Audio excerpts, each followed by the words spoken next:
It is Sunday, I think. Steve, it's Sunday, right?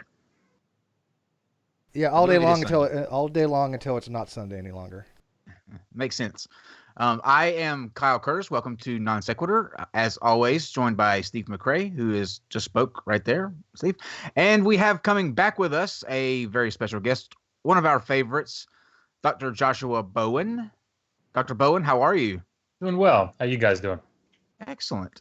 We actually have a little bit of a surprise for you guys. I'm going to go through the upcoming shows, and then we're going to get to that video and tell you what you need to do after it. But so just hold on one second.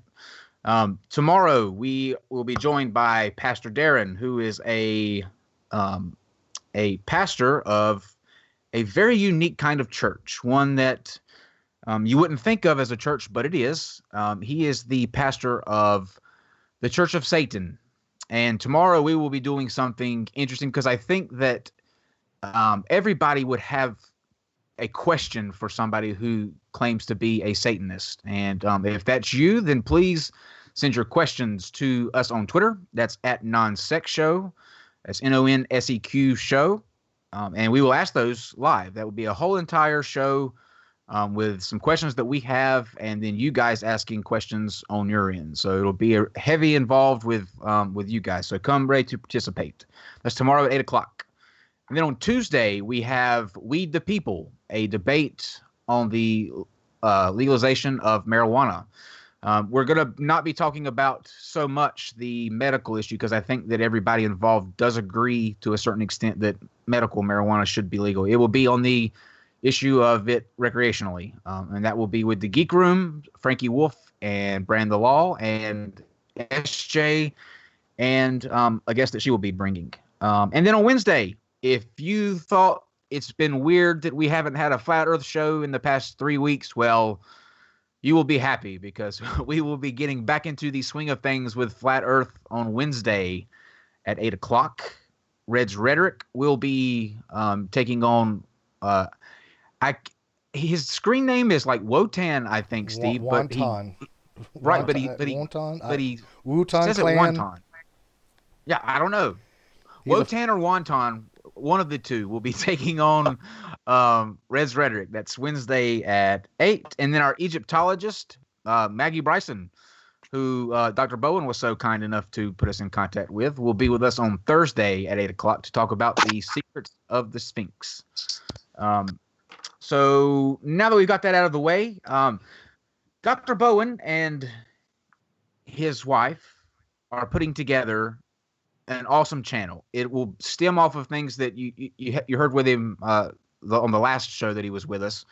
And then tonight, what they're going to be doing, though, is it will be a full-time show or a full-time channel dedicated to those kind of things. And instead of me trying to explain it, I'm going to let this video do the talking for me. And then when it's over, make sure that you go and subscribe to them. We'll put the link down in the description. And their first video, I believe, is debuting tomorrow. That's correct, right, Dr. Bowen? Yeah, that's right. Okay, so check this out.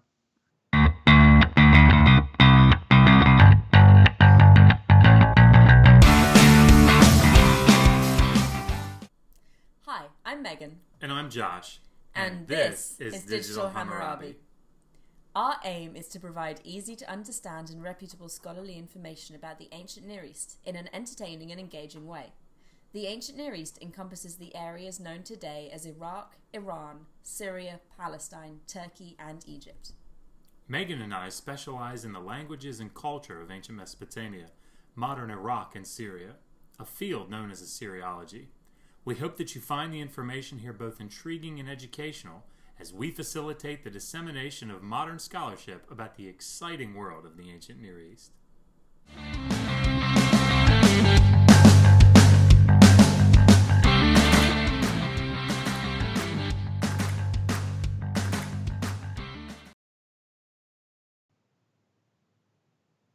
Excellent. I think that is the cutest video on the planet. That was an excellent introductory video. So, Dr. Bowen, why don't you explain what you guys are doing and kind of tell us your schedule that you have planned so that people can get excited and go subscribe as soon as we're done after this show. Yeah, absolutely. And I hope my mic sounds a little bit better this time. Is there any feedback or anything, Kyle?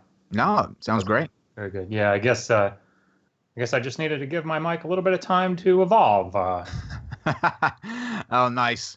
But you know, Touche, sir. I believe, what sage had that advice? What wise old sage? I can't remember his name, but I tell you, I thought that the development of my microphone proved evolution to be true, but microphones only produce microphones. So, Oh, that's excellent. oh well. Well done. Well done. Thank you, Kent Hovind, for these never-ending jokes. That was well played. Yeah, I thought of that on Wednesday. I've been saving it up now. He waited all week for that joke. That happens to me too, though. You get some things in your mind that you just want to say, and you're waiting for the right opportunity, to say. It's like, hey, ask me this. Yeah.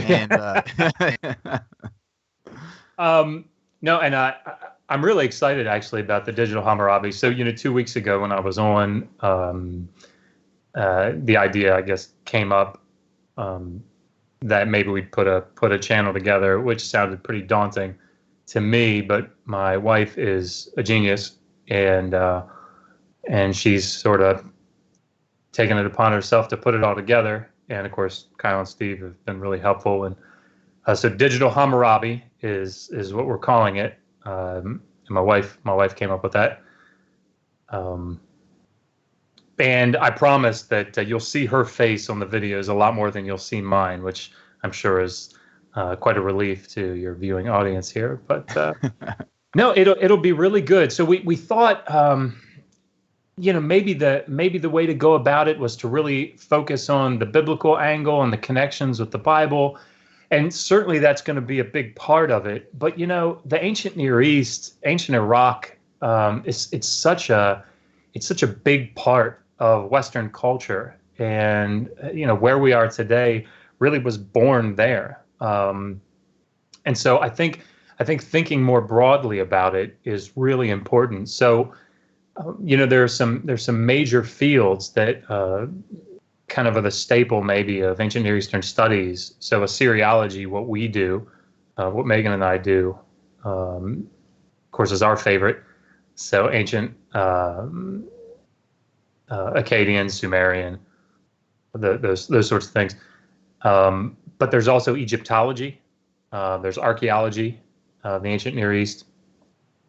There's, of course, the Hebrew Bible, ancient Near Eastern art history. So, there are a lot of different ways that we can come at this. And of course, we were thinking about it. We know an awful lot of people in the field.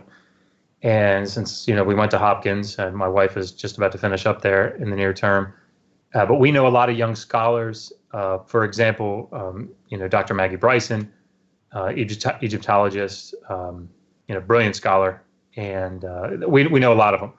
So we thought it would be a good idea to sort of tap into that and bring them on as guests, interview them, their latest research, make these connections with the biblical text and with the ancient Near East more broadly.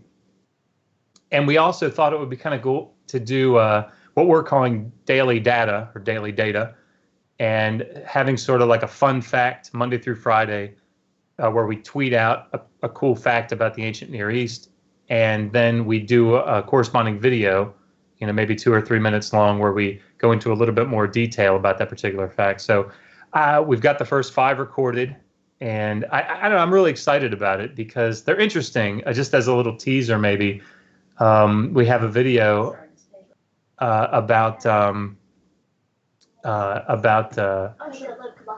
sorry, I don't know if you. I have MS, so I get distracted really easily. So sorry about that. It's quite. It happens to me every single show. Like I said, one time I told you that I completely forgot Steve's name. I forget my name half the time as well. So real quick, where we have a quick reprieve. Company. Since we have all the people watching, can I ask the people, take literally 10 seconds. The link to their channel for Digital Hammurabi is in the video description. Click on that and go subscribe to them real quick. Thank you. Absolutely. So take 2 minutes to do that. We'll wait. Well, I don't want to get. We can't be demonetized. We're not monetized. Sing it. Beatbox. Yeah. Oh, you don't want me to do a beatbox. But see, I think what's good about this is that this is you said you used the good word, I think, untapped. It's something that doesn't really exist kind of in that in its entirety, the way that you're talking about doing, because I think there's a lot of interesting aspects about the ancient world. I, for one, am obsessed with, like I've said many times, I might be on the cuckoo side a little bit, because I think that the Sumerians were key to a civilization that existed before them. That's the one conspiracy theory that I truly subscribe to. But there are other things that are true that you can prove that are, like, we were essentially all created right around that area, like Sumer. That's where, humanity, got its start, right? In the Mesopotamia, the Fertile Crescent part. That's where we all began. Yeah, I mean, it's certainly the cradle of civilization. I don't think there's any question about that. So. Yeah, so I think you guys are going to be awesome, and just don't forget about us little people when you make it big, okay? Oh, well, I really appreciate you guys doing this, and I really don't think that. I mean, it's we know some things, but I think just being able to be sort of this liaison between the wider audience and all these young scholars that are in our fields, up and coming, and that's sort of our focus is to bring them on and to say, what's the latest and greatest research that you're doing, and really facilitating that connection. I think it'll be good, and of course you'll get to see my wife a lot. So we're awesome. Okay with that. Yeah. So tonight, I believe that we're going to start with some law that you said, some things that were kind of date back to, I guess it would be the first, wouldn't it, on those tablets? Because that's correct me if I'm wrong, but aren't the cuneiform tablets, those are the first ever, like, what we have is recorded writings? That's correct. Okay. So kind of walk us through what you mean by we're going to kind of touch on the law aspect. Let's start there, and then we're going to kind of go into where I know I made a declaration before before I should have, but we'll get to the flood in a second. Let's start with the law. Yeah, I mean, so maybe I should preface this a little bit.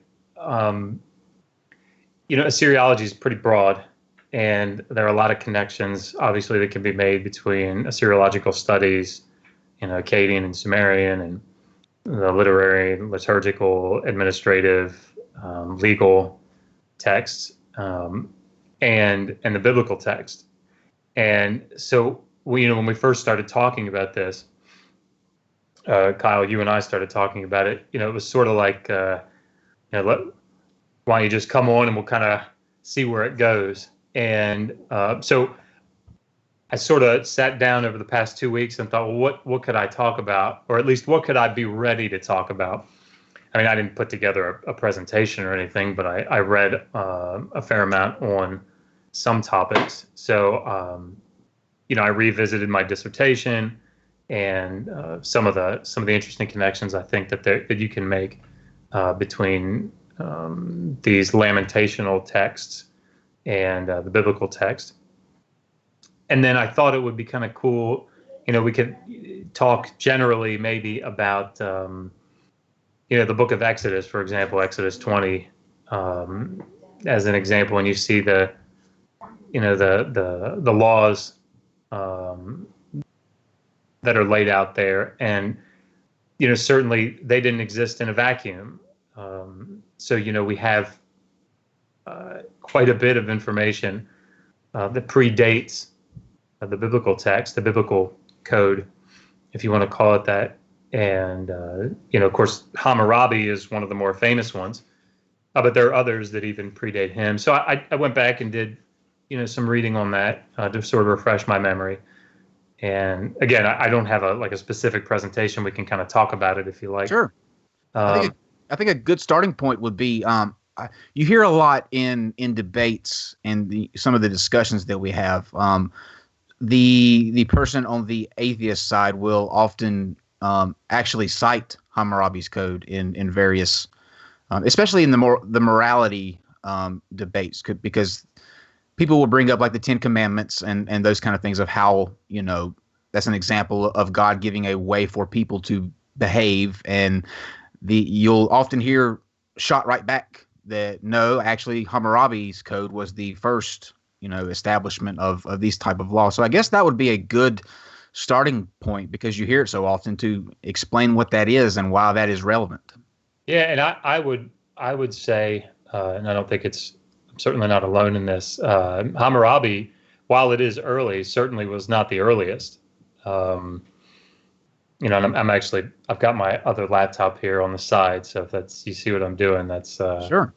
So do you know like offhand what we would say the first? Yeah, I mean, I think the earliest that we know about to date, the ones that we have evidence for, are called the Laws of Ornamu, and they go back to the late third millennium. Of course, Hammurabi would be 1750 BCE, right around there. So, so we have these. I was just going to read, one or two of them here. Sure. And if you've read through the Exodus text, you'll hear sort of the similarities in it. And again, this is the laws of Ornamu, who was a king of the Ur III period. If a man commits homicide, they shall kill that man. If a man acts lawlessly, they shall kill that man.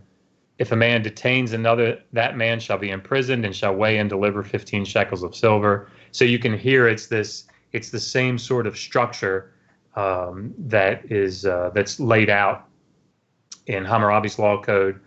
And I put that, every time I say code, by the way, I'm putting that in quotes. And we could talk about that if you like, about why I put that in quotes. And again, it's not my idea. That's certainly. Yeah. I think that's a good, let's do that. Why do you put it in quotes like that? So, I mean, I think there's this idea, I know there's this idea, and I think many people, when they look back and they think about Exodus 20, and you hear about the 613 laws, that are in the Torah, and we call them laws, right? And we think that it's this sort of codified system, like the Napoleonic codified system, where it was meant to be this, form of, jurisprudence where, if you had a case, you could go back and crack the books, as it were, and figure out how do we handle this based on this law code. And of course, many people have written on this. Botero is probably one of the more well-known in his book, Writing, Reasoning, and the Gods, where he has a whole chapter dedicated to this, and it's a phenomenal chapter. But it's not a code, and he's got some, I think, makes a very convincing case for that. And we don't have to go into the specific arguments of that, but this, if you've ever seen the Stele of Hammurabi, that the tall black monument stele that has all the codes etched into it, people look at that and they say, oh, that's a law code and it's a law system. Really, when you look at the text, particularly with respect to the prologue and the epilogue that are in that particular text, these are individual cases, and they've been compiled and they've been organized in a way that we don't completely understand, but they're not meant to be exhaustive, right? They're not meant to be this source that the person could go back to and say, I know that based on this crime or based on this thing that's been committed, I can go back and find that particular infraction in this system, this systematic code. Really what we're seeing is Hammurabi, and the same thing with Ornamu and Lipit-Ishtar, other kings before him, and other, kings after him, what we're seeing is a collection of their decisions that they made. And the reason that they're bringing them together and organizing them in this way is to not only prove to, I mean, it's difficult to say who they're proving it to, but definitely to prove to the gods, but probably to a wider audience, that they are a just and righteous king, and they are doing good for the people, and they are enforcing the justice of Shamash, for example, or of Utu, that they're being the righteous judge that the gods require the king to be. And so I think maybe that sounds like a subtle difference, but I think it's really important that we recognize that, because when you come into the biblical text, I think we have to be careful to not rush to judgment that this is some sort of absolute and inclusive system that we can turn to and say any infraction that we see, all we have to do is go back to the Torah and we can find the answer. And I think we have to be careful about jumping to that conclusion. Is that why it's not considered a code, because it's not exhaustive, and it does cover for one specific region, right? Yeah, it covers a region, and it covers a time. And the region that I would say it covers can be, really restricted to that region that was being controlled by that particular ruler. And, so we have to be careful. We don't want to talk about this overarching system. And as a matter of fact, Botereau points out, and again, I encourage your listeners to, if they're interested in this, to go read that chapter of his book. I forgot what I was saying. The chapter of his book? Yeah.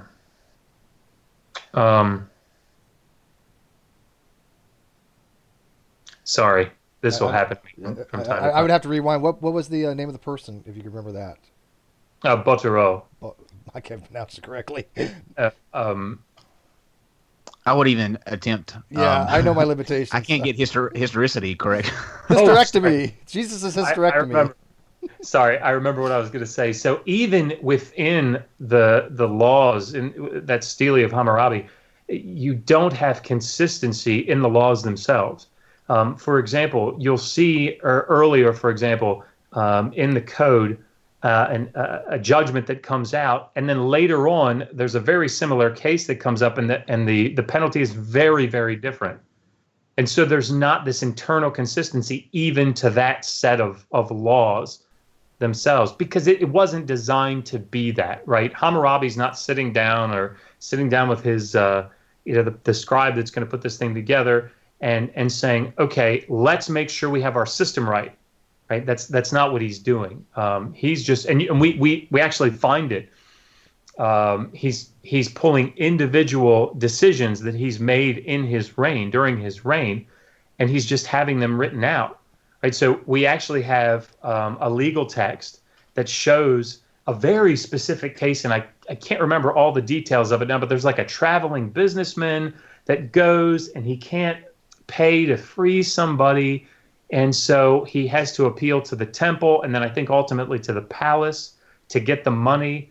And it's something really specific like that. And so we have the actual tablet that has the case.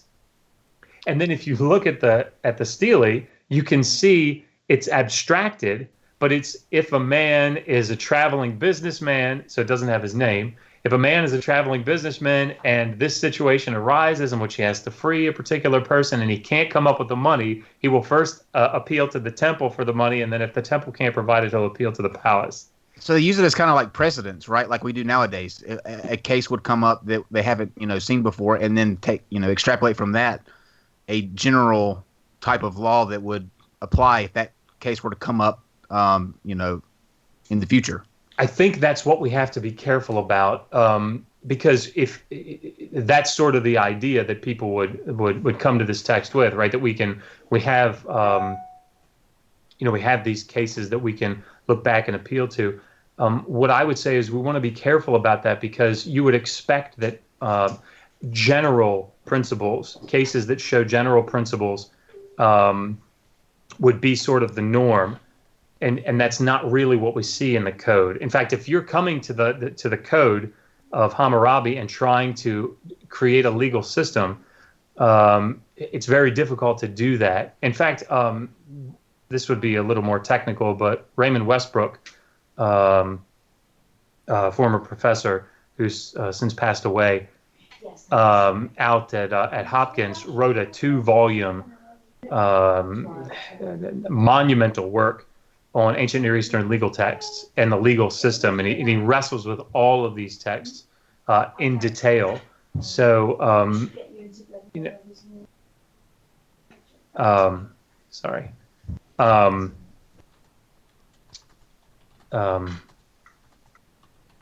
But these were jurisprudence type laws, right? These are not, or were they more of a moral type code? Because I've always looked at it this way. I have a problem with there being a moral lawgiver and then basing my morality on that. I think that I have a moral code, and then laws should be based upon a morality. How did Hammurabi accept that? Were these just jurisprudence? Because I don't think they're case law, because case law seems to be implying precedents and how the judicial system looked at the actual arguments and the case itself. That I think would be case law. But how did this code was this just a jurisprudence type code, or was it also a moral code from a moral lawgiver? Was that of a deity or from him himself as a king? Yeah, I mean, certainly they would see morality is an interesting word. I don't know that I would use that. I don't know that I wouldn't, but I'd have to think about that. There seems to be some moral issues in the code. I mean, absolutely, no question. What I wouldn't say is that there was some sort of a moral system that was set, because you can see even from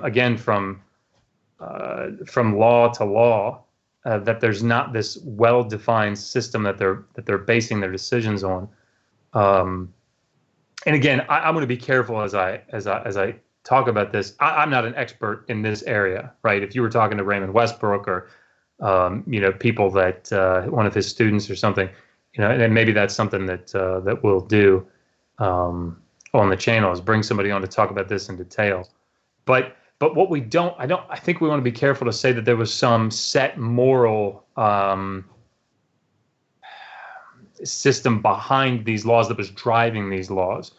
I think that Hammurabi is looking at these cases like any other king was looking at them, and he's making judgments based on his mood. I'm sure that happened a lot. But this sort of thing, in other words, I think what we see in the law is a representation of his decisions, not this result of a set moral system behind him that was driving his decisions, if that makes sense. Yeah. So I have a question, kind of stemming off of that. So if we're, kind of saying that this was the precursor to what we see in the Bible in Exodus, were these laws, or was this code driven in any way by a supernatural being or force, or was this solely what his kind of mood was at the time? Like, was there an external driving force to these code? Like the Ten Commandments have and the laws in the Bible obviously have a God driving that kind of, that's the motivation for them. So do you see the same in Hammurabi's code, or is this solely a king's view? Yeah, that's a good question. By the way, sorry for slamming down. I realized as I did it that probably looked very strange to everybody. I have 2 cats, and one of them likes to scratch on the furniture, and that's the only Nice. way that I know of to make him not do it. So sorry about that. That probably looked very... It's actually we have had a Steve, how would you put it? We've had guest cats on this channel probably 4 times. One, a very, very, very notorious incident with a character who will go unnamed, but his cat is infamous now. That wasn't on this channel. That was on. Yeah. But that was after show from this channel. Yeah. Yeah, that was right. That was so from we're the all about cats here. They make all kind of appearances. And in our podcast, though, every episode I think we've had a dog bark. Yeah. Oh, no. Yeah. So, it's like every podcast we've had a dog bark. It's weird. We've got a thing with animals here. Not we a love problem. animals, so it's quite all right. Yeah, I worry about looking, like strange, slamming my fist down. But I've watched G-Man, so I mean, I don't know that I could do anything that would be come up to that Well level. played. So, Well played. yeah, I'm just poking at everybody tonight. Sorry about that. Oh, you're all right. No, again, there's no question that the rulers. I mean, if you read, and maybe I'll just scroll down to the prologue here, and we can just, again, I certainly won't read it through, but you can sort of hear what's motivating these rulers when they write these things. Sure. And I'm having to scroll for a while, by the way, because I'm having to scroll through all the law codes that predate Hammurabi. And I'm on page 94 of the book, so there's a fair amount. That's crazy to think that there were that many laws even prior, because you originally, like I said, in debates you hear Hammurabi's name more than anybody. To me, I thought that was the first. Yeah.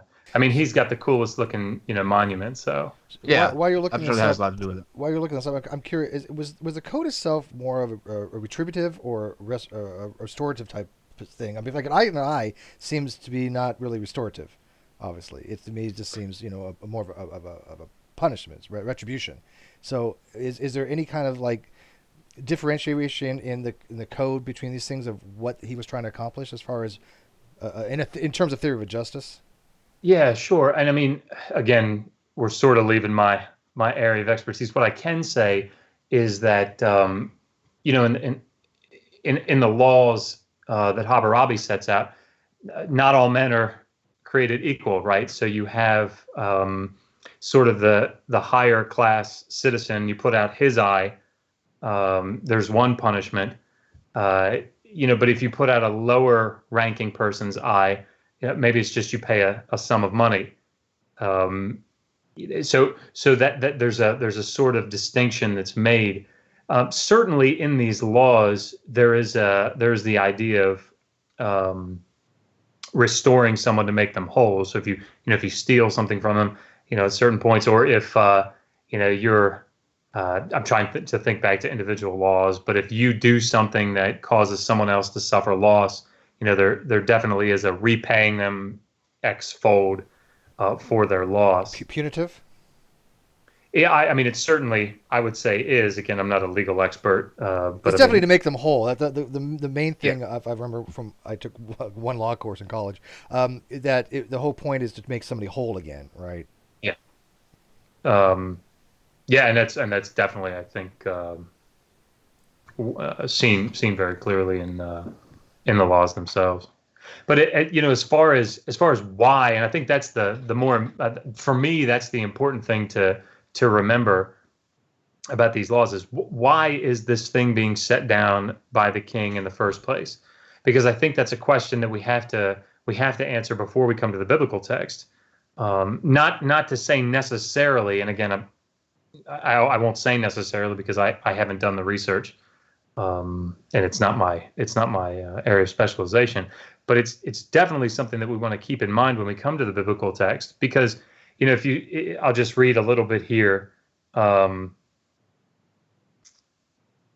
about why it is that Hammurabi is writing this, for example.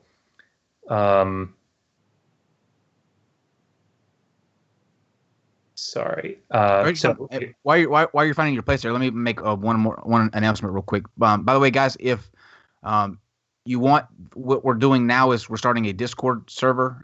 The link will be in the description for you to join. It'll be a place for you to kind of continue on these discussions, debates, and just kind of have a general dialogue about the show. So you can meet us on the Discord server after the show tonight, and you can also send any questions that you have for Dr. Bowen to our Twitter or there as well. We'll check both. So great, yeah. So when the god Marduk commanded me to provide just ways for the people of the land in order to attain appropriate behavior, I established truth and justice as the declaration of the land. I enhanced the well-being of the people. At that time, and then he starts into the first law. If a man accuses another man and charges him with homicide, but cannot bring proof against him, his accuser shall be killed. Whoa. And the law is, if a man charges another man with practicing witchcraft, but cannot bring proof against him, he who is charged with witchcraft shall go to the divine river ordeal. He shall indeed submit to the divine river ordeal. If the divine river ordeal shall overwhelm him, his accuser shall take full legal possession of his estate. If the divine river ordeal shall clear that man, and should he survive, he who made the charge of witchcraft against him shall be killed. And he who was submitted to the divine river ordeal shall take full legal possession of his accuser's estate. What is the divine river ordeal? So that's probably something that, so I'll comment on it in general, but essentially, the river was seen as a god, and so someone being cast into that river, if they drowned, the god was judging them, they were guilty, and of course, if they didn't drown, then the god was clearing them. Wow. Yeah, so that was a very prominent thing during this period, the Mari period. Well, that's actually a little bit more fair than the witch trials, because in the witch trials, if you drowned, you're a witch, and if you didn't drown, you use witchcraft to get out of it. So either way, you were screwed. No way to win that. But there was actually an awful lot. It played a pretty big role, of course, in this period, and so seeing it here early on in the laws is I guess not surprising. But that point that Hammurabi is executing justice on behalf of the deity, one of the deities, the god of justice, Shamash, and Marduk, of course, overarching as the head at this time. So you think about what's behind it, what's motivating him. It's definitely the justice of the gods. I don't think that necessitates a fixed moral or ethical system that they were operating under. But that the impetus for it, or the motivation for it, I think would be certainly to execute the justice of the gods for the people. So they were polytheistic, correct? Oh yeah. Who if you can, who were their what was the name of their main god? Obviously in most religions you have one that is the overarching ruler of them all. I guess. Did they have one?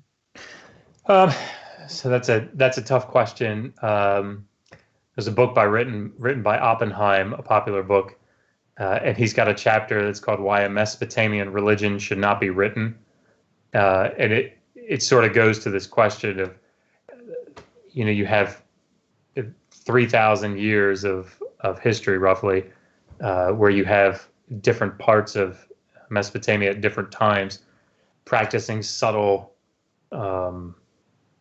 different forms, sometimes subtly different forms of Mesopotamian religion. So yes, there definitely is an overarching pantheon, the sky god On, the god of the earth, wind, Enlil, the god of the underground waters, Enki or Ea. And you have a storm god, Adad. There are a lot of different gods. The moon god, Nana, the sun god, Shamash, all kinds of different gods. But at this point, at least beginning at this stage in Mesopotamian history, Marduk is starting to rise up in the pantheon. He's starting to take more of a supreme role, which is why we see at least early in the first millennium, but probably late in the second, we see Marduk rising to supremacy in texts like Enuma Elish, the one that we were talking about 2 weeks ago, where Marduk, conquers Tiamat and creates the universe, by defeating her. So there's a lot of play, I suppose. There's a lot of flux. All right, I got to ask one trivia question, because it's the only trivia question I know about this topic. What was the name of the demon that was a Babylonian demon in the movie Exorcist? Because that wasn't Satan that possessed her. It was a demon. Do you know which one? Was it what? I've never seen it. Would have been Lilith. You've never seen Exorcist? Baal. Oh, that's one of the greatest movies of all time. It's got to be Baal. It wasn't Baal. I'll give you a hint because you know the start with a P. P. No. Is anybody in the live chat? Let's check the live chat. Live chat. Do you guys know what was the name of the demon for The Exorcist? It was a Babylonian. It was a Babylonian demon. Yes. If you watch, I think the fourth one, they make that very clear because somebody got it right. Tyler got it right. Oh, the Satanist of the group got it right. Pazuzu. Pazuzu? Yep, it was Pazuzu. Pazuzu. Leave it to a Satanist. Sounds like a sounds like a car. So let me ask you, this may be an unfair question before we move to the next subject, but why do you think it is that, think of how I want to ask this, why do you think it is that people who are proponents of the Bible and the biblical text, that they completely do not acknowledge that there were these kind of things set forth before that writing was even thought of? There are, like you said, several different kings who had put forth laws that I think eventually would become what we know of as the laws in the Exodus. Like I said, that might be an unfair question, but I'd just like to have your opinion, since you're an expert on this, on why you think that is. No, I mean, I think that a lot of people in Christianity, in particular, think that the Bible came from base level. Just wanted to use that, Kyle. Nice. Throw that in there. Nice. No, it's going to be a thing before it's done. Base level. Nothing, but from base level. So yeah. See, you can tell. Was that a slam on me? That was a slam on me, wasn't it? No. Kyle was talking about in last week in one of the videos. Caitlin? Yeah. Yeah. Well, remember base level? Yeah, I was we talking don't about want to say base nothing. We want to say from base level. Right. Steve is base level. I'm base level. I'm as base level as you get. Steve is base level. No, I mean, but I think I talked about this a couple of weeks ago when I did that Sunday school presentation where I put the slides up and I had the Epic of Gilgamesh and they thought it was the flood story. I had a guy in the back, really yelling at me, saying that when I said that the Epic of Gilgamesh and Tablet 11 in the Epic of Gilgamesh predates the biblical text by at least 1,000 years, if not more, probably more. He just said, you're wrong. I mean, you don't know what you're talking about. And I wouldn't say that as far as Assyriology is concerned or ancient Mesopotamia is concerned, that's a difficult piece of trivia. I think that's, for anybody that's looked into it at all, that's pretty easy to find out. But there's this idea, I think, that one part of the problem is that there's just maybe a willful ignorance. I was just thinking the same thing. That was my word. Yeah. Yeah. Well, I mean, it's tough, right? I mean, you asked about King James only the last time we talked, and I said that it's lazy. That the belief of King James only is lazy, and what I meant by that is that it's easier, right?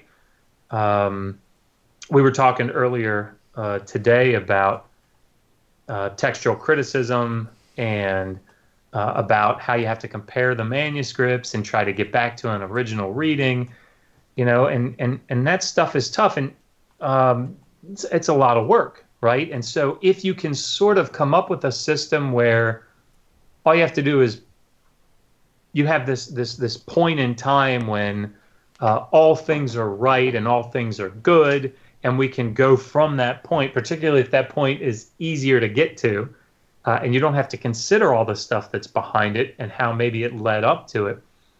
I think that for a belief system in particular, it's much easier on the psyche to do that. So with the King James only, for example, you don't have to worry about all this Greek and Hebrew stuff, right? It's not an issue. because all you have to do is God inspired the 1611 and we move on. And so I think for some people, they just don't know. They honestly don't know that there are these other traditions. I think there are other people that kind of put fingers in their ears and close their eyes and say, no, I'll just ignore that and it's not true.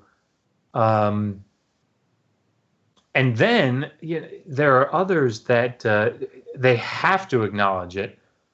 A friend of mine got his PhD from an evangelical school, and I really like him. I obviously won't mention his name, but he's a really great guy. Actually, probably fairly well known. But we've known each other for a while, and I asked him. Actually, I don't want to give away who it is. Anyway, one of the things that he said was, well, we know that the Sumerian flood story, for example, we know that that's just a product of Satan, right? And the actual flood, the actual flood happened, the biblical account of the flood with Noah. And then these other stories are like the competitive stories that Satan has put in to try to make it seem like the original flood didn't happen, because there's confusion and disagreement about the traditions. And so they can accept it, but then just sort of write it out, I guess, in the same way that somebody can say that the fossil record is the product of Satan, or gracious, even the product of God's work, that God put it there to test you. That's a very good point. I think that was well put, because to me, I think I agree in the fact that it's got to be a lot to do with willful ignorance. I mean, you have to be willing to look that kind of thing in the face and say either it's a lie or Satan put it there. I think that's pretty much the genius of whoever created religion, is that you can really get your hooks, sunk in very deep, and people are willing to, turn a blind eye to things that are right there in front of their face. But I mean, when you're in the middle of it, like you are, and you see it with your own eyes, and you're around it every day, and you know how far it dates back, it's got to be hard for people to be able to, because like going back to the discussion we had 2 weeks ago, you were a chaplain in the or you were touring to be a chaplain. So going from that into this field had to be kind of a bit of a culture shock, I guess. Oh yeah, and I think that the big thing that happens is either you have an open mind already and you're willing to accept evidence that contradicts what it is that you've held, or you're confronted with so much evidence to the contrary that if you're going to move forward in the field, you have to deal with it and you have to accept it. And I think that's where I was. I mean, I would say that I was an open person to a degree, but I don't think that's what I would say won me over or changed my mind. It was just the preponderance of evidence, and it was just no way to really move forward without saying, I have to completely change how I think about these texts, and it's a difficult thing to go through. There's no question. It's funny because I remember growing up. I don't know, remember it was the 70s or 80s when I saw them. But do you guys remember Chick Tracts? And that one of the narratives they were putting forth was fossils from Satan, right? But I don't see that as much now. I think if you really have looked at how that narrative was pushed back then, it's not so much pushed anymore, because it has gotten to the point where even most creationists recognize there are fossils, and I think they even think it's a silly argument that Satan put them there. But that has changed over the last couple decades. Have you seen that at all? I mean, really my exposure to, creation versus evolution, actual debates, where these things are dealt with in any kind of detail, has really been you guys. and watching people well, like, you're welcome. You're dwindled to that world. Thank you. I don't know if that's a good thing or a bad thing. No. But I mean, listening to things like the flood shook everything up, and then based on density, the fossil record formed very quickly. I mean, if you can give someone, particularly someone that's not an expert in this field, if you can give someone what they could consider a plausible explanation for how this thing got there, you win, right? And you can convince people. And I was there, right? I remember when I pastored the church out in Virginia, there was a guy that, very intelligent guy, who said to me, I think evolution is going to prove to be a good model. And I remember, talking to somebody and saying, well, that's just ridiculous. Of course evolution is not true. Look at Genesis 1. And this person said, well, Josh, the answer is very easy. If you cut down a tree in the Garden of Eden, it would have rings, right? Because apparent age, that's how God created it. And Adam, when he was 3 seconds old, probably looked like he was 30 years old, apparent age, right? And so once you have this plausible explanation, this alternative that you can grab onto, you don't really dig much deeper because you don't have to. Say, yep, that's good. I can move on with life.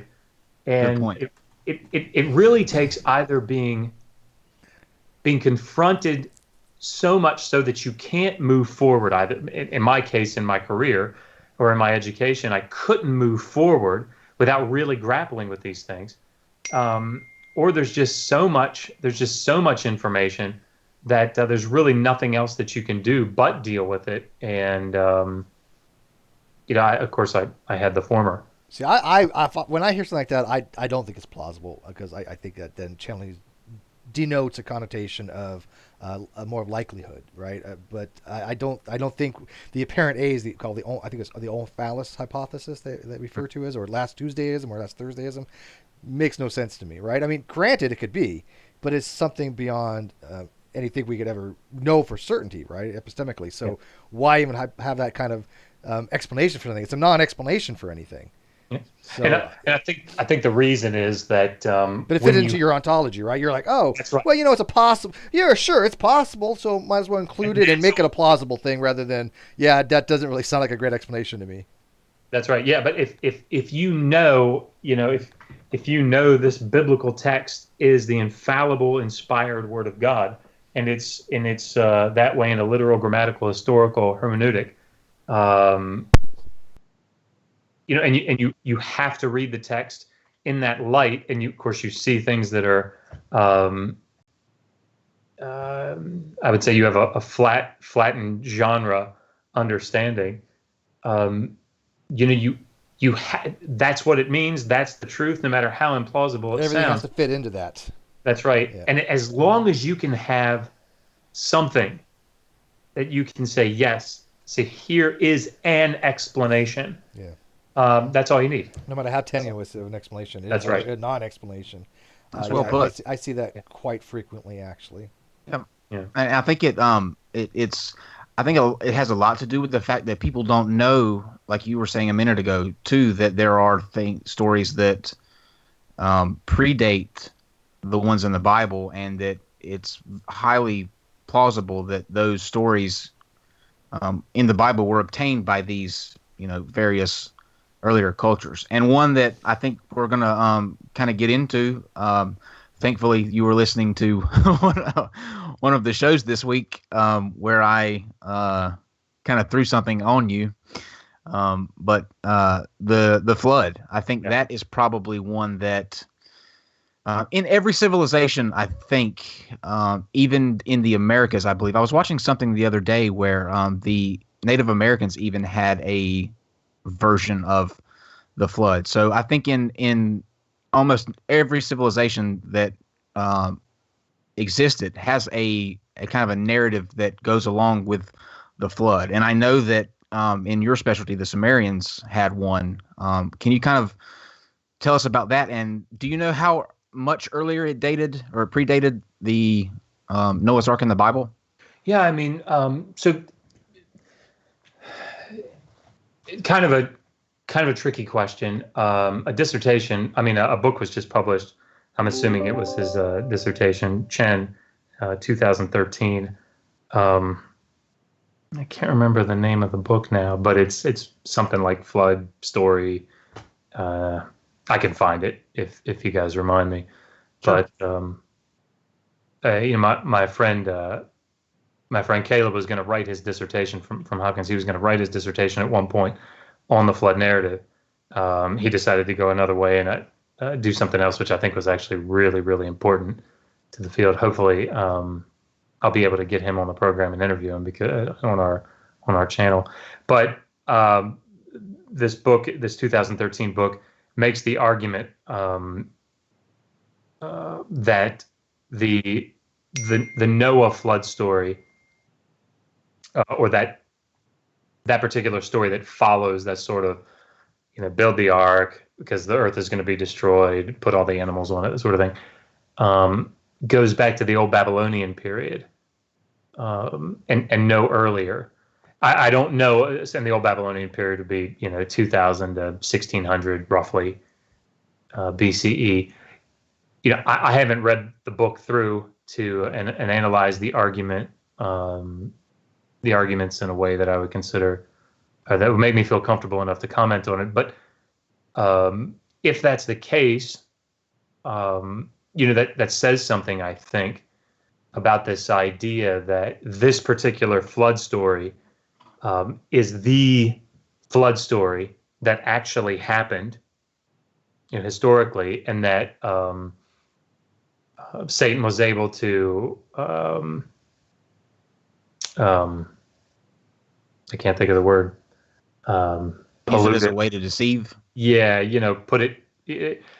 corrupt it. That's the word I'm trying to think of. Corrupt it and create this. If it only goes back to the old Babylonian period, that's significant. That's saying something. But we know that it at least goes back to that date. And there are really four texts that I can think of that talk about three primary texts that talk about the flood in some detail, with this story outside, of course, of the biblical text. And the three main ones I would say are Gilgamesh, Tablet 11, which I think probably many people in your listening audience know about already. Atrahasis, which again, we have a lot of evidence for it, a lot of tablets, and the Sumerian flood story. So those first two texts are in Akkadian, and the Sumerian flood story being Sumerian. We also have the Sumerian king list, which I think we've talked about before a little bit. It talks about when the flood swept over, and that was a really defining point. Much like in the biblical text, you have people that reign for 28,000 years, for example, before the flood, and then after the flood sweeps over, they're not real years, but they get the king's reign for shorter periods of time, significantly shorter periods of time, much like the biblical text. So if you go back through those texts, or if you go through those texts, Atrahasis, Gilgamesh, Tablet 11, and the Sumerian flood story, a lot of commonalities. And I didn't want to come bring some presentation that would bog this down in detail, but what you have is the gods determine that humanity is making too much noise, or whatever that might mean. That's debated, and they're going to wipe them out.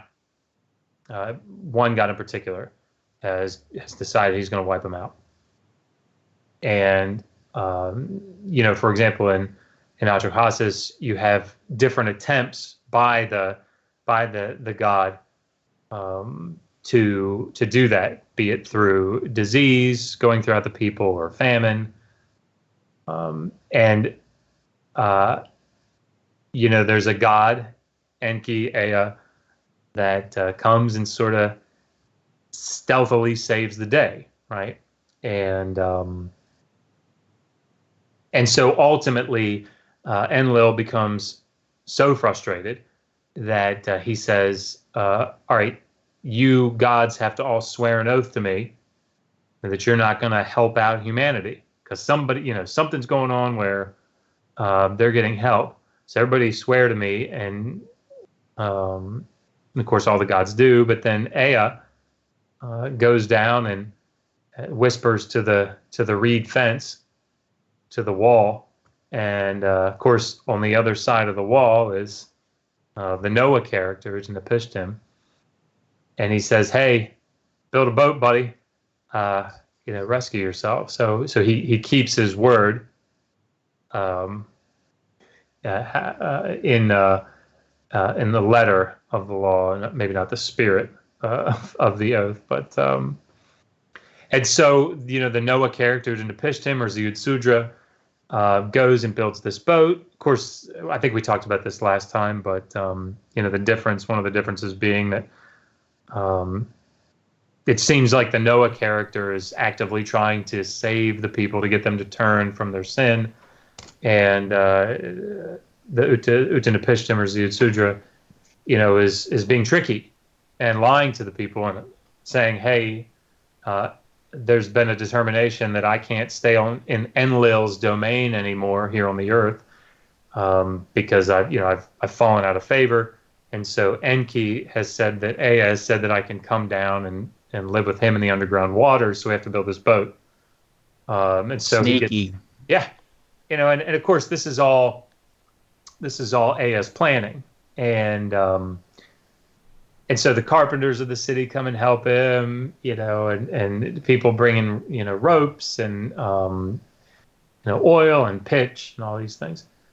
And I think I mentioned this last time, but even when the flood comes, you can see the storm coming. He gets somebody to come and seal the hatch from the outside, and he says, I'll give you all my possessions. I'll give you my house and everything that's in it, because they were under the impression that life was going to go on, and of course it didn't. What a bastard! Yeah. Did he have animals too? Like, is that a similarity in the stories? Did he have to bring like two of each animal, or like Noah? Yeah, I mean, and of course, the numbers vary, but yes, and of course, we the stories even talk about how at certain points, the animals are brought to Utnapishtim. So, but yeah, he takes him on the ark or on the boat, and something that I was going to say. Oh yeah. As I was rereading through these texts this week, it's almost comical to me that there can be this argument. And again, I understand where the argument's coming from. It's, trying to hold fast to a particular position. But the idea that it was a localized flood in the literary texts, that was the idea in the story, that it was a localized flood, is laughable, in my opinion. Because the language is so unbelievably clear, particularly in the Mesopotamian stories, that Enlil comes back at the end and is really pissed off. Hey, how did a human, escape? How did this happen? Right? So it wasn't supposed to be just, we don't like this particular little area, and so we're just going to wipe out these people. This is a worldwide event. And again, I understand the motivation for saying that it was a localized thing, so that it can somehow fit with what people perceive as scientific or archaeological evidence or whatever, geological evidence. But it's certainly not in the text. Why do you think it is that so many different civilizations have some type of flood story? Where is that stemming from? Because obviously, or you would think that something must have happened for them to even, kind of create this story. Because this seems to be a narrative that goes throughout the ages. There's a common theme that at some point, whether it be local or global, that something happened to kind of spurn this narrative. Do you have any Yeah, I mean, I would say people build cities, villages, towns on water courses. That's what they do. I think that's why you see the Nile and the Tigris and the Euphrates, having these cities built up, and these water courses shift. And when they shift, they can shift violently. And I think when a waterway overflows its banks, people die. Towns get Yeah. wiped out, and we see it.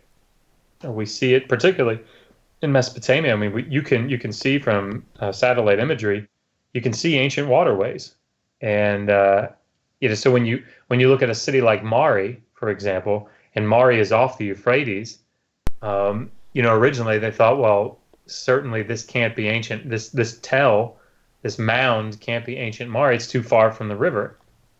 When in fact, if you look at satellite imagery, you can see, oh, it ran right up to it at one point. So, I mean, that would be, again, I don't claim an expertise in worldwide flood narratives, but I would say that's what I would say would make sense, certainly from a Mesopotamian point of view, that floods were a natural occurrence. Are you familiar with any flood stories from like the other side of the earth, like on the Popol Vuh, part of the Guatemalan culture, that has a flood narrative as well? Only in this case, it wasn't a ship that was built out of wood; it was people were built out of wood. There was a great deluge. There was a trickster type character, Seven Macabre, that would almost be like Satan, obviously. So there was a lot of parallelism. This was like in the 16th century. So even in some region that's as far away as Guatemala, there was very similar stories of a great deluge and all these parallelisms that I probably had even no relationship to the Mesopotamian region, because I don't know if there's any really that much.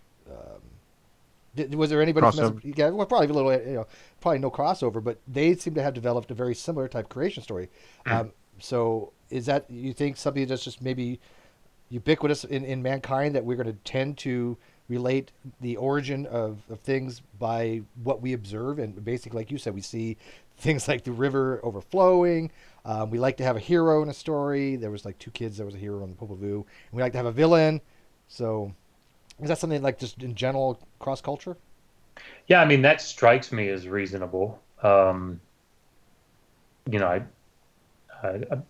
never looked into it, but that seems, given what I know about the Mesopotamian text, that strikes me as reasonable. That we all have similar experiences, and that they seem to recur. Yeah, totally.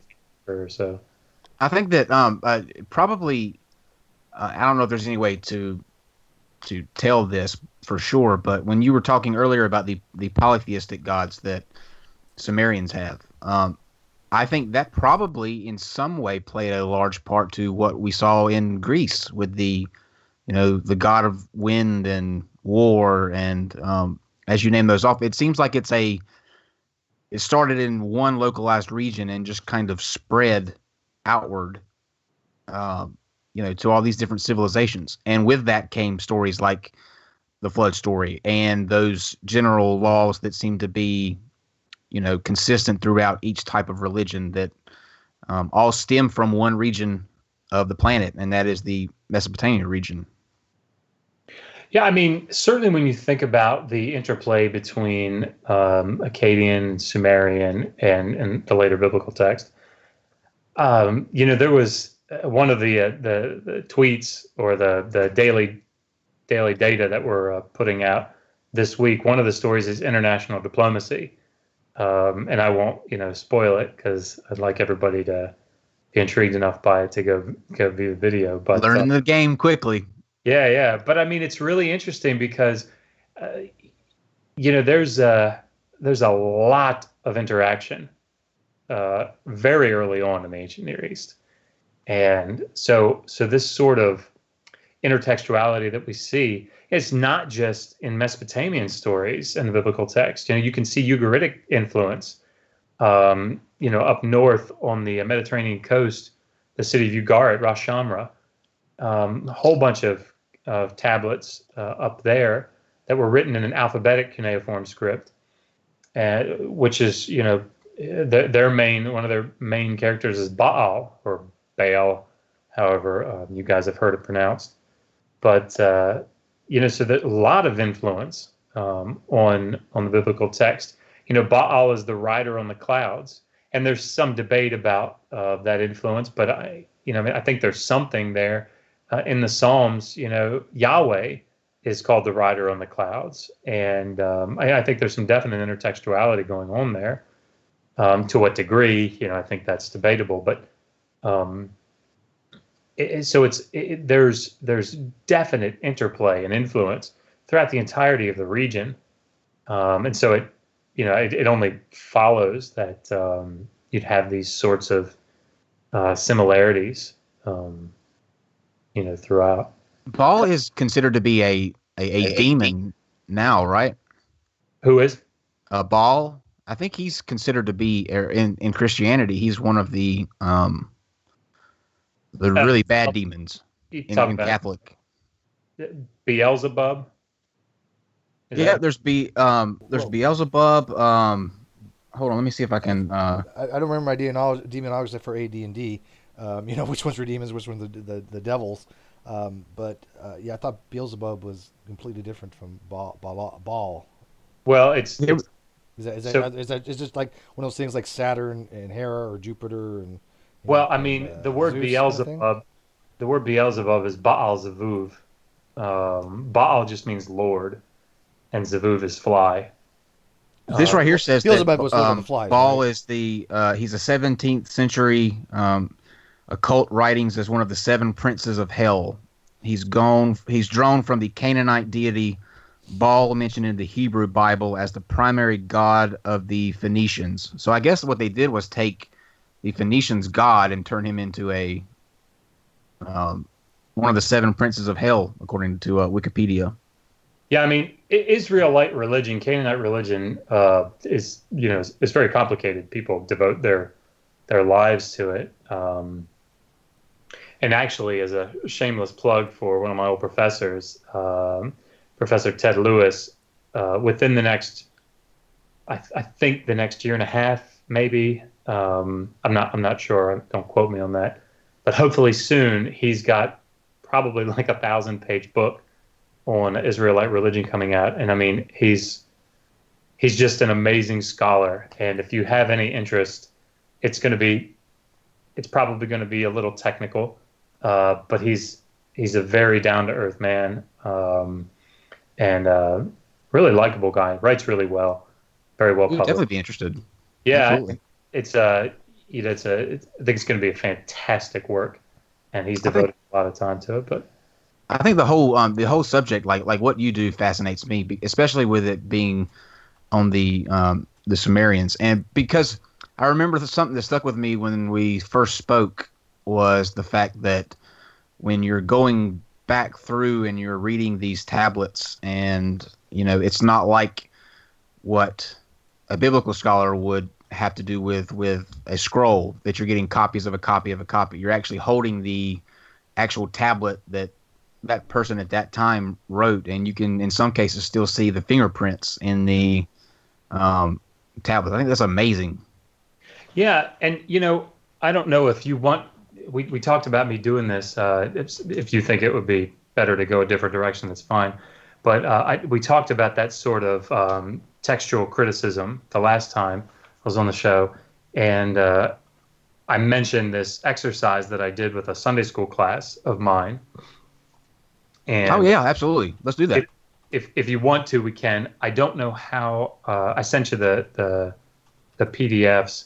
I don't know how it would work. I don't even know if we can put it up on the screen or not. I can link. What I can do is link it in the Discord and on our website. That would probably be the best way, so that people could actually get it and copy it. I've got printouts here. I don't know how clear they'll be, but nobody's actually got to read them or anything. But if you can, what you can do is go through the exercise, and when we get finished here, I'll link the links to where they can actually find the printout. But okay, you can give them kind of a general idea of what they'll do with that once they get it.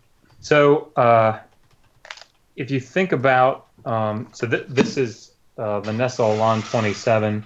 It's the sort of the standard Greek New Testament that people in the field use. And the same thing happens. I've just picked this up because it was right on my shelf. The Hebrew Bible, the Old Testament, has the same thing. And I don't know if you guys will be able to see this, but I'll try it anyway. Down at the bottom, you see you have the Greek text there in the main body, and then at the bottom, you don't have to be able to read it or anything, but you have an apparatus, like footnotes down at the bottom. And basically what that is the people that put this together, if you remember, we were talking the last time that we have like 24,000 manuscripts or something, fragments of the New Testament text. And what they did is they picked one that was really well preserved, and it preserved a lot of the New Testament.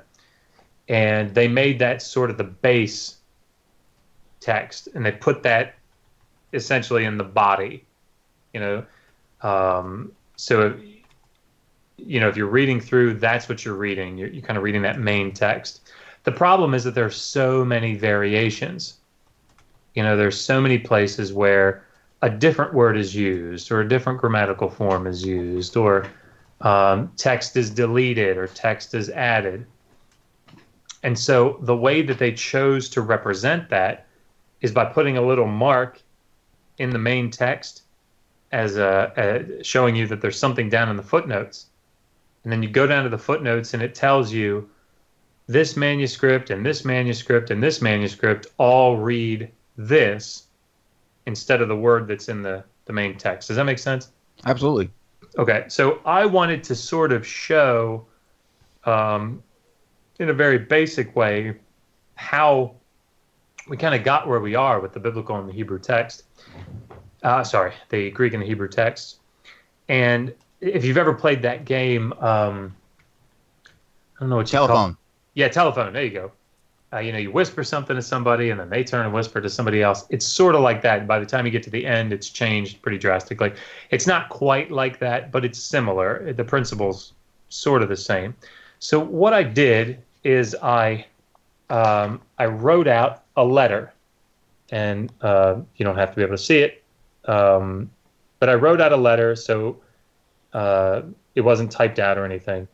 And I gave the letter to a person and said, copy this, right, so that you can give it to somebody else. And actually, I think I made 4 different copies, 4 different originals, photocopied them, and then gave them to 4 different people and said, now copy this as if you're going to send it to somebody else, right? Because this is what you're doing in the biblical text, right? You're copying it so that it can be used or sent to somebody else, right? So in the text, for example, I wrote, Dear John, I wanted to write and tell you that we, and then I crossed out the word we and wrote I will be coming to your house next Thursday.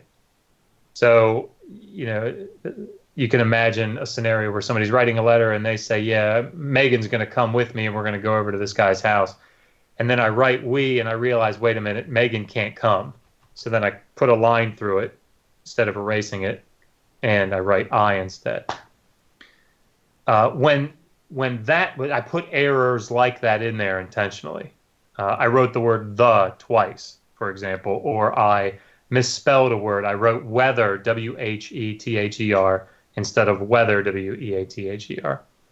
And when I handed that to the person, they had to make decisions as a copyist, right? They had to decide, am I going to take this and copy it out exactly and write the word we and then put a line through it? Or am I just going to not put the word we in? Or am I going to misspell the word weather? Or am I going to spell the word weather correctly? Interesting. So at the end, I wrote, I hope it won't be raining cats and frogs, right? Well, that's a very well-known idiom. And so would they write cats and frogs? Or would they write cats and dogs? Would they amend the text? So, and you see some very interesting decisions that people make. anyway, so what I did is I had them copy out my letter, and then I had them give it to 4 other people, and those 4 other people copied out the letter, right? And then they copied it out. They gave it to different people, and third person copied it out. So now I had the original, and I had 3 different copies. Everybody with me so far? Oh yeah, absolutely. I'm fascinated to hear what it turned out to be. It was really neat because it was such a small sample, right? I mean, it's such a small sample. And what I did is I marked each manuscript. I marked the original A, and then the first one that people copied B, and then C and D respectively. And I brought them all back, and I don't know if you can see it, but I highlighted, all the places where there were variations. Let me quick question. Did you give him any kind of guidance on this at all? No. Okay. No, and that's straight up. Okay, you just said here, copy. Copy this as if you're going to send it to somebody else. Gotcha. And so the thing is, that's what, that's the sort of system that you had in place, right? I mean, like Paul writes a letter, and then that letter has to, and I'm making assumptions for the sake of this argument here, whoever wrote it, if Paul did write it, if Paul didn't write it, whatever. Sure. Paul writes a letter to the Romans, right? Well, the letter goes out to Rome, and that letter is going to get copied, and maybe it's going to be given to different people so that it can be read by different groups, or maybe it's just going to go into, it goes into the canon, whatever. Even of course, it wouldn't be considered that, but anyway, but it's being copied, right? And so people are making decisions as they copy, and what do they do, and what, not only to correct mistakes or what they consider to be mistakes, but new mistakes are being, or variations are being entered into the text. So what I did is I compiled it all and then typed up manuscript A as the main text here in the body, and then I made my own little apparatus. And I'll just read some of the variations. In manuscripts C and D, if that makes sense, manuscripts A and B have John spelled, Dear John is spelled John. In manuscripts C and D, it's spelled Jon, right? A little variation, but it's a difference. The main text has, let's see. So let me find a. Well, anyway, I'll just kind of go through a couple of them here. I wanted to write and tell you that. In manuscripts C and D, I wanted to write to tell you that. So it's just a change in the syntax, but it's a change, right? At the end, oh no, here's an interesting one because this happened a fair amount. I wrote in the second paragraph, "What the hell is up with this weather, huh?" Well, in a church, people kind of felt a little anxious about writing "what the hell," right? Yeah. So you see sort of a taming of that phrase. So I got manuscripts B and D have "what has been up with," and manuscript C had "what's been up," right? So they're all taking "what the hell" out. Interesting. But there's subtle variations Maybe change in it it. to "what the heck." No, that would have been cool. So let me ask you. Was there anybody that copied it exactly, and would you expect them to have copied it exactly? Like you say, let's say you changed "we," you cross it out, and obviously in the primary manuscript you struck out, right? Now, if I'm copying something and there's a spelling error, nowadays we can just type SIC after it, so people know that it was an original manuscript. So, would you expect them to include the "we" with a line out on it and copy it exactly? Was that an expectation? You would expect them to take that out as a copyist and go with the intent of the message, right? That's exactly right. Okay. And so I think what we can, this exercise I think shows us some things that when we then come back to the New Testament, for example, or we come back to the Old Testament text, we can see what decisions are they making, right? What kinds of variations might we expect? And of course, people dedicate their lives to doing textual criticism. but it's sort of doing this exercise makes it clear that it's not so simple as just copy exactly what's there, because in reality, that's not what we would expect, and that's not what we have. The other thing that's really interesting about this exercise is that we know what the autograph was, right? I know because I wrote it. And so I can sort of trace the development, right? So once the first manuscript got rid of what the hell, it wasn't a decision that needed to be made by a later copyist. And you can see how some of these other variations creep in. And if you were to have 10 different, cycles of copying this thing out, you would see, I think you could see in this sort of an example where it's a very small text, you could probably trace with some accuracy the development, and you could maybe put them in even in a chronological order. But we don't have that with the New Testament text or with the biblical, with the Hebrew Bible, right? Because we don't have the autograph.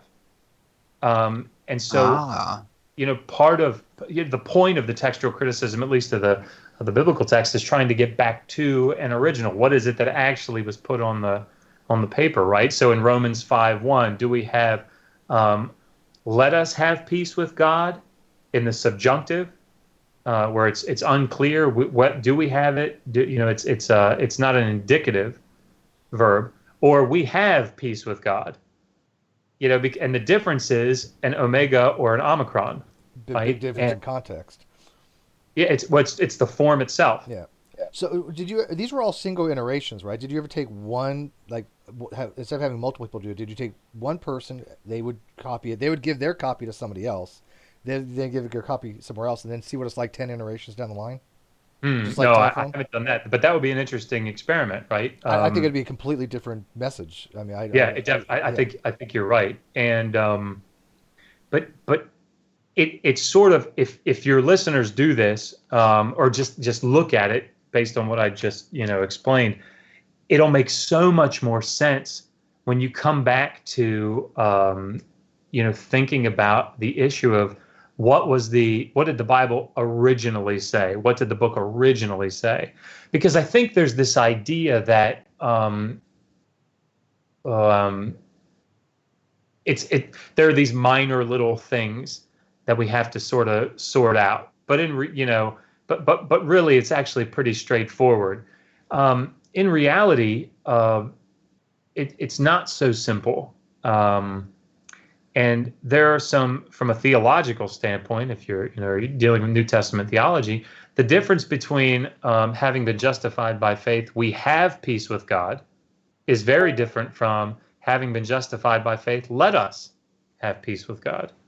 Those are very different ideas, and so I thought. And you said we don't have an original that we can go back to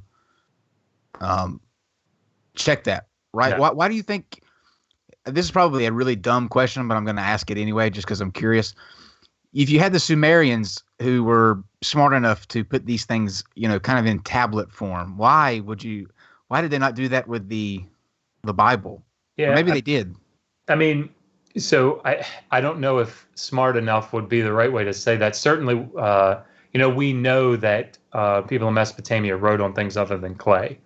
We have wax boards, for example, that they used, and we actually have some that were preserved in a shipwreck, which is pretty cool. But I should probably make that one of our tweets. Sorry, Megan's walking up, and I think there's still that 10-second delay. So I think Hi, Megan. Mouth moving. She's nodding. Yes, I have no idea what she's talking about. Camera shot now. But so we know that they wrote on things other than clay. Of course, the thing about Mesopotamia is that clay is sort of ubiquitous, right? So it's pretty hard to make other forms of media, right? It takes a lot more work. Whereas if you can, if you can pick up some clay and maybe form it and then impress a stylus into it, that's pretty quick, relatively speaking. Um, and so I think it's probably just the accident of preservation, perhaps. That's probably not a good way to describe it, but it's what they had to work with. Yeah, it's what they had to work with, and I'm really happy, obviously, that they did. Yeah. You don't have this kind of problem tracing it back. That's the actual first. There's no, mistranscribing that, I guess, because it's there in hardback form, literally. Yeah, the problem that we face as far as textual criticism is concerned with Sumerian texts, for example. My advisor wrote a book on textual criticism of Sumerian literary texts. Is not so much knowing what the scribe put down on that tablet, because we know it, right? But it's more of a question of what was it involves oral tradition at that point. Like what led to this particular story. And of course, we don't have every example of every tablet that was ever created. And so, you have to take the contemporary variations that exist when these scribes wrote these things and try to, maybe identify which variations are intentional, which ones are unintentional. It's actually really fascinating, but it's a very different set of problems. Yeah. So you think that's what leads to the problem when people take the Bible so literally, when obviously most of these things started as an oral tradition, and there's been so many different iterations, so many different scribes. I think it was 60 to 66 different scribes and people that have written in the Bible. So, I mean, when people say now that the Bible is the inerrant Word of God, I don't know how they can rationally think that way. Now, granted, the message itself, I can understand the argument. The message of the Bible is inerrant. I can at least phantom that. But I can't see the argument that the actual text itself is the original intent of the creator, because of so many people have been involved in the different iterations it has. Yeah, I mean, I think then when you look at doctrinal statements, for example, it's very common to see in evangelical circles the Bible is the inspired, inerrant Word of God in its original autographs, right? And that's where they that's how you deal with that issue. I don't think any reputable evangelical scholar would pick up the Nestle 127 and say, this, or even the English, especially the English translation of that, and say this is the inspired Word of God. What they would say is that if we could get back to the autograph, that's the inspired Word of God, and we're trying to piece our way back to it. But nobody has that, right? That's right. Nobody has it. So it's sort of, it's trying to figure out, do you go with, for example, let's take that Romans 5:1 example. Do we have peace with God, or is it in the indicative or in the subjunctive? Do you go with the majority? Do you look at what most of the manuscripts have? If there are 100 manuscripts and 95 of them have an omicron there, which would indicate the indicative, do we go with that? Or do we go with the 5 manuscripts that have an omega, which make it a subjunctive? Do you not go by the oldest? Well, no.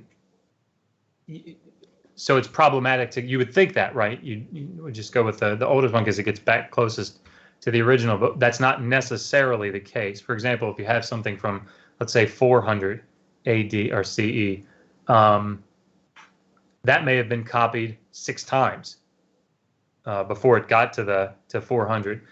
And if you have something from 500, maybe there's just one copy that was in between the autograph and that copy.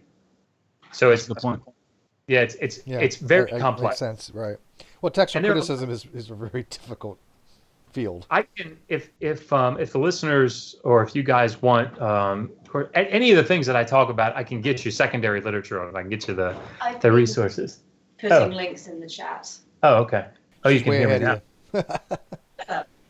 Oh, look at that! Yeah, Look at that. She's got a cover, man. This is why you're a power couple. By the way, hi Megan. He said by, hi. You'll hear it in 10 seconds. by the way, this is literally like the fastest hour and 45 minutes that we have. Good grief. Yeah. We try to I love stick. this topic. I don't I know do too. why. I have no experience in this field at all, like zero. Well, I have to have you guys. I have to have you guys on the show. Oh, we will be happy to. I was just getting ready to say we're gonna have you back now to finish because we didn't even get to the bulk part, which is your dissertation, which I think it will be its own show in It's itself. like 600 pages long or something like that. Yeah. So now you have to come back. Sorry, that's just the way It's it is. great. I love hanging out with you guys. Well, it's fun. we quintupled the your sub count, but we can still do better because you only had 5 to begin with. So make sure that we're taking their YouTube channel, tweet it out, put it on G+, put it on Facebook. Absolutely. I mean, don't just subscribe. Let other people know about it as well because that's how these channels do grow. So if you've subscribed, go back, take that link, throw it on your G+, throw it on your Facebook, throw it on Twitter especially because I'm a big fan of Twitter now. But any social media. So let's get that out there. We could easily get them up to 100 by the end of the day. Come on.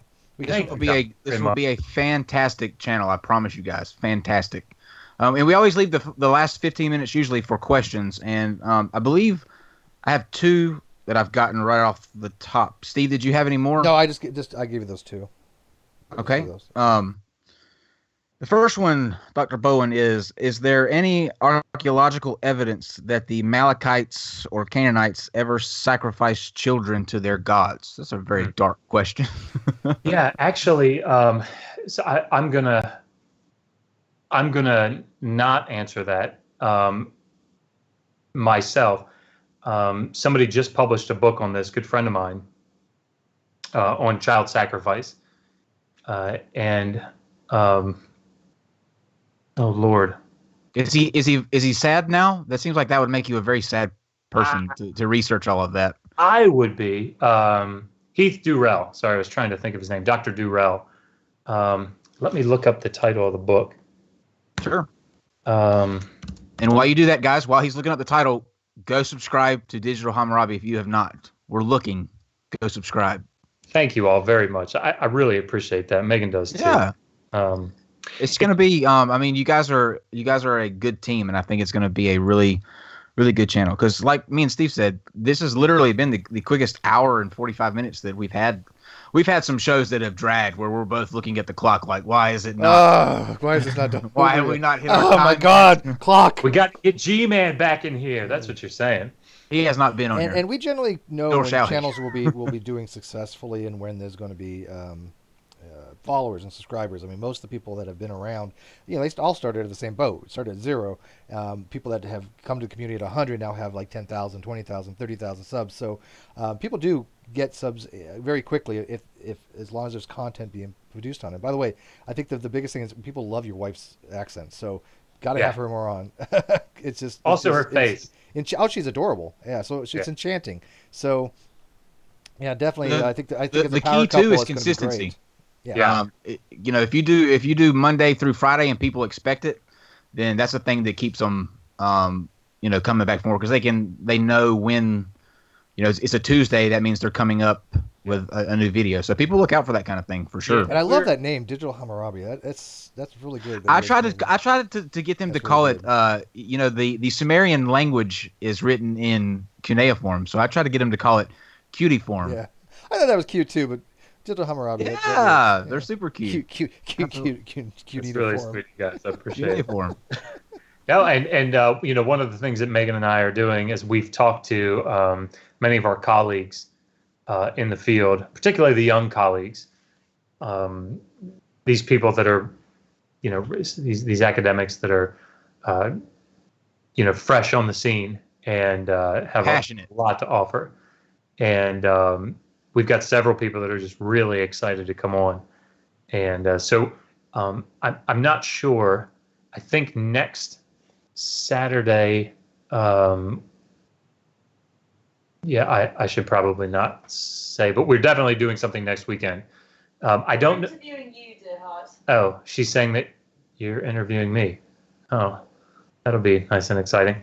No, I'm sure she'll explain that to me later. We'll which have is a great. universal type calendar, by the way. So a lot of people, there's so many different shows and stuff like that. We try not to overlap. We try not to step on anybody. Yeah. Ours pretty much have been consistent. It's 8 o'clock Eastern for the most Yeah, part. yeah. But sometimes we'll change a little bit. But like Kyle said, I think the key is having that consistency of what day, what time. And I'll tell you, at this stage, one of the things that, and I'd like to keep this going throughout. If your listeners have things that you want us to talk about, boy, I'd be very excited to do On that. that note, can I break in? Because Yes, some of the please. listeners have asked to see a cat. Oh, Break in, girl. This is Pond. Oh, kitty, kitty. Excellent. That is a pretty cat. See, that's not a scared cat. G-Man's cat was frightened all to hell. That's the difference. Yeah, he has no fear. He's an idiot. Most cats don't. Yeah, he's also huge, and I was going to say that's a big cat. That was a big cat. Yeah. It's like a tiger. But please, if you if your listeners or you guys have things that you'd really just love to hear about, email us, tweet us. I think you can tweet me, right? I mean, like. Mm-hmm. Yeah, you have all that information on your page as well, right? On your YouTube channel, it's all right there if people want to like subscribe to your Twitter and all that. In the about section. Yeah. But we do the same thing, and you'll be surprised at how many ideas that you do get. I was anyway. Like I get at least one a day, and we do follow up on every single one of them. Like Dr. Maggie Bryson, who's coming on Thursday. That was actually 4 or 5 people were asking for, and it followed your show. A couple of them mentioned you, but it stemmed off of this kind of talk, trying to go into that direction of ancient history. So I think there's a large audience out there for that because there's, it's fascinating. It's fascinating to find out these little things about history and where kind of some of the things that we deal with today stemmed from. Yeah. It's fascinating. And we I haven't think you're going to do about good. the people that have emailed us, by the way. We were backlog. We're booked for quite a while, so we have so many people that have emailed us that we have kind of touched base with. We haven't forgotten about anybody, but there's only so many days in the week kind of thing. We will get you. I promise. Yeah. I promise. Well, so keep sending us those things. What's that? I'll tell you, just to talk about Dr. Bryson for a second. I mean, she's a brilliant scholar. I excavated with her in 2010 in Syria. And she's excavated in Egypt. I'm sure she'll talk about all this, but really utilize her when she comes on because she's very, very knowledgeable. And I'm stoked. Yeah, and not just in Egyptology. She probably won't like that I'm saying this. Sorry, Maggie, but she's so well rounded. She's a real asset. I think your listeners will really enjoy hearing her. I'm excited to hear about the Sphinx. That's what I have my own little theory about the Sphinx, obviously, but I can't wait to hear if I either sound absolutely batshit crazy or if there might be some truth. I do remember something along the lines like in one of the paws there was supposed to be like a door that led to like the Library of Alexandria type something or other. I mean, have you ever heard something? I'm like not that crazy. I remember reading about something like that at one time, and of course I just don't buy in it, but yeah, there's some really weird ideas out there. How about this one? I think it's older than it is, and I think that the marks that you see on it are not what they say, which is the desert sands, but water erosion. So I thought it went back to like 10,500 BC. I thought it's older than it's older than that they claim it is. I will guarantee you that. And then like if you look at like the pyramids on the Giza Plateau with the Orion's Belt and Leo and Sphinx. There might be some correlation there, but I have not looked in enough to even validate. They're 0.0003% off from being true north. I mean, that's how. There's definitely some alignment things. Yeah, I'm not going to discount that. And how do you do that? If you don't have. I don't know. See, we're getting crazy now. That's all right. We're getting crazy, but there is something to the Sphinx. And I'm hoping that she doesn't tell me that I'm absolutely crazy. Right. No, well, I'll be interested to hear. Yeah, it's a petrified real lion. I mean, have you ever seen there's videos out there now? Go check this out. I'm not making this up. There's videos out there now where people will actually drive by mountain ranges and look for like faces and things of that nature, like pareidolia, and then they'll say, "Oh, this is an ancient Titan that has been been, encapsulated in rock. And so these videos out there going, oh, look at all these old, ancient titans that are just resting. And There's one in Pakistan. And they have like 5,000 and 6,000 views and 10,000 views, and the comments are like, this is beautiful. This is, proves flat Earth. This proves young Earth creationism. It's bizarre. Right? No. Not It's so everything bizarre.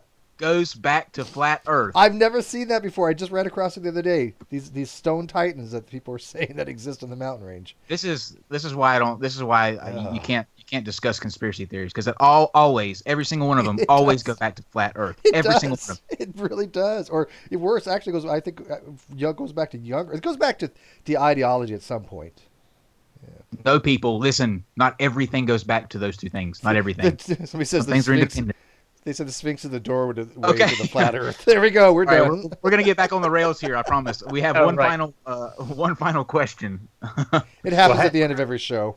Let me read if you want me to. Dr. Durrell's book on child sacrifice in ancient Israel, and you can get it at Eyes and Bronze, the website that I mentioned last time.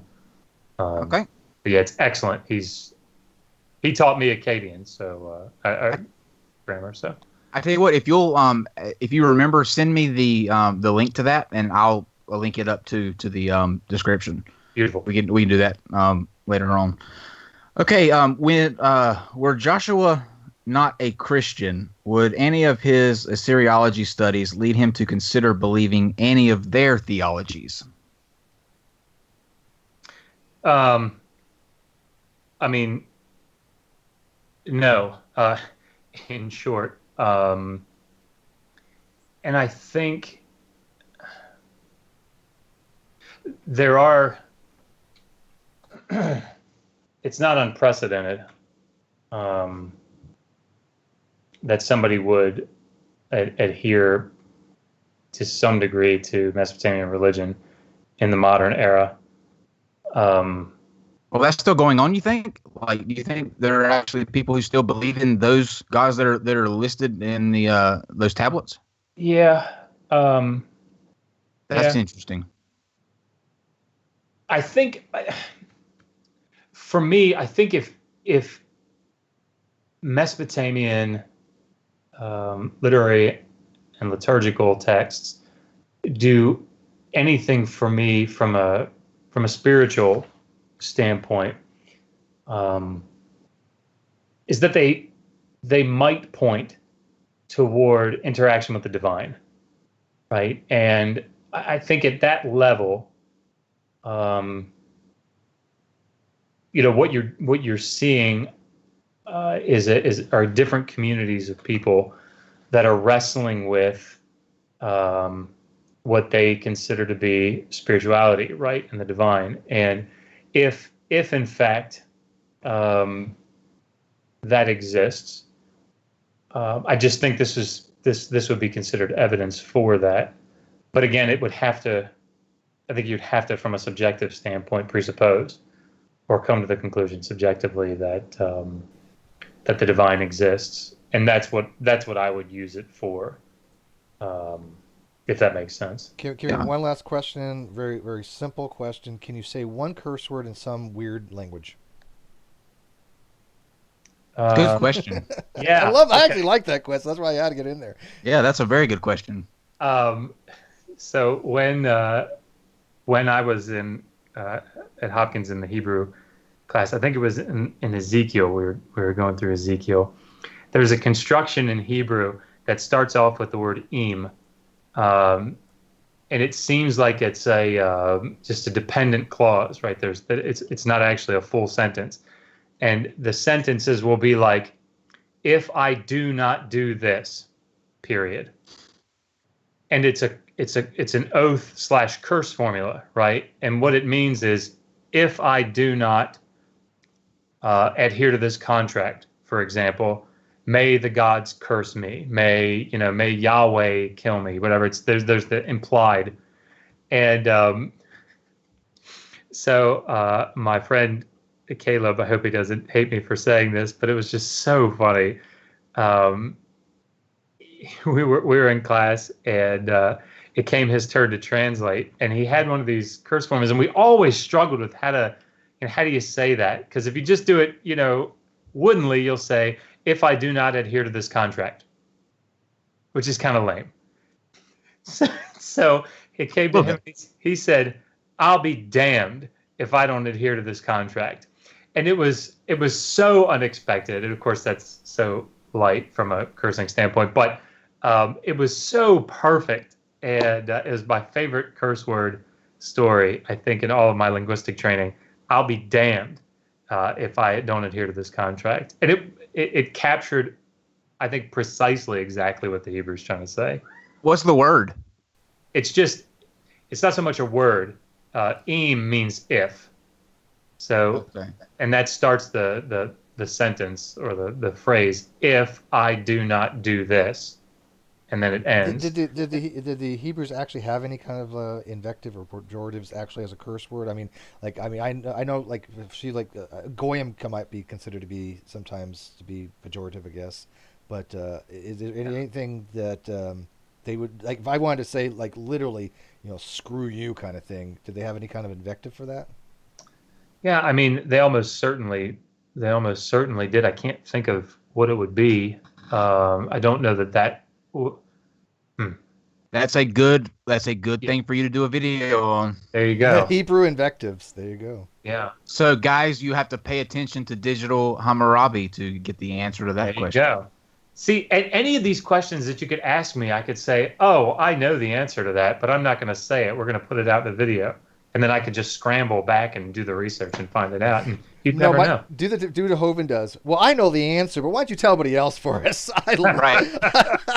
That's always good. I love that. It's like, yeah, of course I know the answer, but you know what? For the rest of the plebs up there that don't know anything about this, why don't you tell them? But he just doesn't think that we can catch that. He doesn't think that. But Dr. Bowen, thank you as always for joining us. Like I said, we're going to have you come back on because we got to half of what we were going to originally talk about. That is a quick 2 hours that flies by, but that means it is a very interesting topic. And so much fun talking about this stuff with you guys. Yeah, I really appreciate it. And we'll definitely try to get you some subs. We're going to try to tweet all that stuff out, and we're going to keep pushing people to tweet out your particular YouTube channel. So we got you. 33 now, so that's not too bad. Awesome. Thank you. Yeah. And guys, remember that now the NonSequitur Show Discord will be open. It is a place where you guys can go and kind of continue this conversation. We'll each episode will give the guests that we have on the link that they have their own section to where they can kind of interact if they want to after the show. And you can continue the conversation. There are different channels on there for atheism, morality, theist versus atheist, flat earth, anti-vax. We tried to kind of give you guys a channel for everything so you can go on there and kind of hash it out. So go check it out, interact with everybody. For our Patreons, you have your own section too that you can contact me or Steve directly, and we'll be happy to answer any questions that you guys have. Other than that, just join us tomorrow with Pastor Darren for Ask a Satanist. It's a special holiday in the Church of Satan, so one that nobody can pronounce. It starts with a W. I know that, but after that is anybody's guess.